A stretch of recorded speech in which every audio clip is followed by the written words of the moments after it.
Since 2015, the BPI Foundation has been running BPI SINAG, an annual capacity building and awards program for social entrepreneurs whose enterprises are ready to scale up and expand while deepening their impact in community development. Meron na akong sample, sir, yung ginawa kong chime. They were trained under me, so they are producing and they have their own market. Nalalaman po namin kung gaano po kamahal namin ang short camp kasi nga pinaghirapan namin ng 6 na buwan, voluntaryo.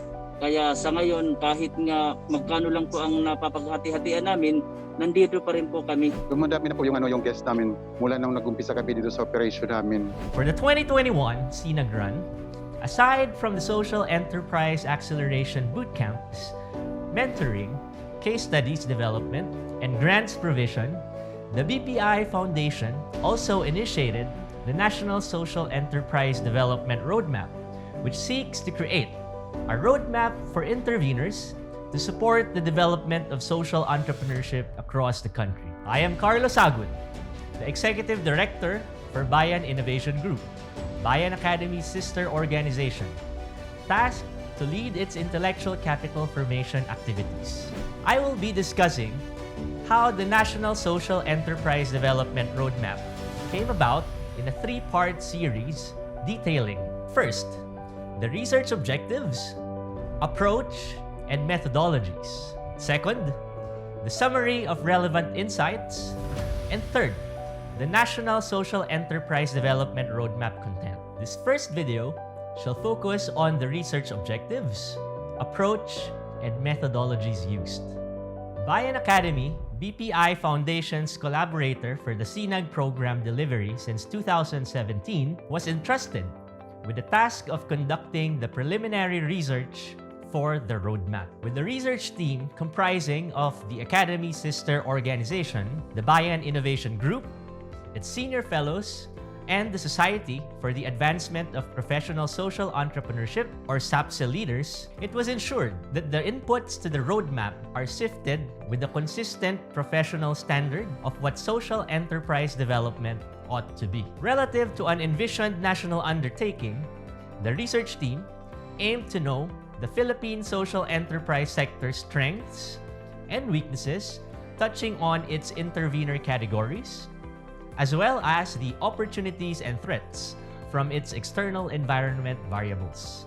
All those data were gathered to achieve the analytical objective of this initiative, which is to analyze and synthesize these opportunities, threats, strengths, and weaknesses into a strategic plan for the effective development of the Philippine social enterprise sector in the next 5 years. To determine which data are relevant, the research team made use of the universal principles governing what social enterprises ought to be across different jurisdictions, including the Philippines. Because of the lack of a legal definition of a social enterprise in the Philippines, they actually may be registered in a number of ways, such as traditional enterprises, which may be sole proprietorships, stock corporations, or other registration means governing micro, small, medium, and large enterprises according to parameters set by the government.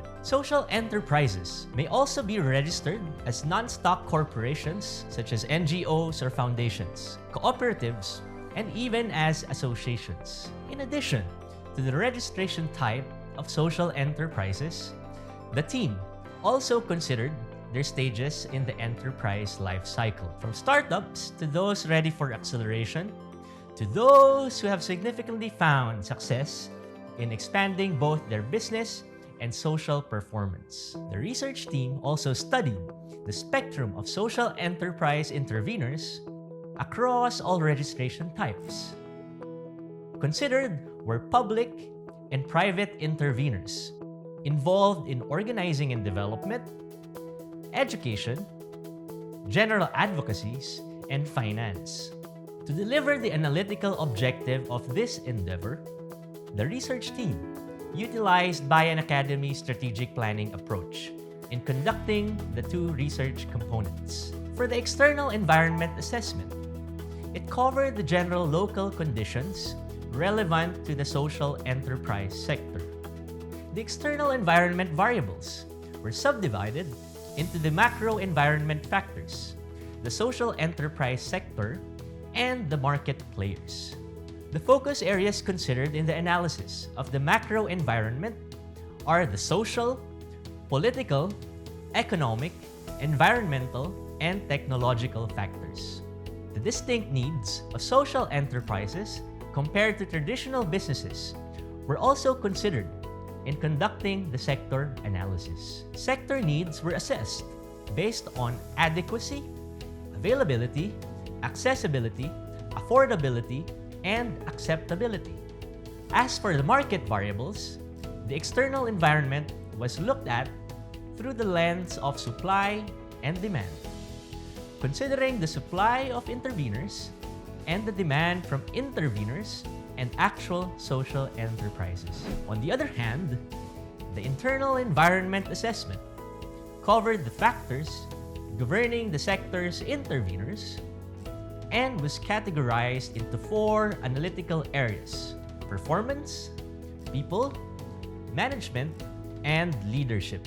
For both the external and internal assessments, the team utilized a comprehensive desk review of available documents from interveners and studies on the social enterprise sector, including all intellectual capital developed for BPI CNAG since its inception and the 2021 impact assessment of the BPI CNAG program. Across relevant subsectors, the team also conducted key informant interviews and focus group discussions. The respondents were chosen based on the qualifier of from whom the research team can learn the most relative to the research objectives. As a result, there were key informants who served as respondents for multiple subsectors and for both the external and internal environments. The research team also ensured a scree of 4.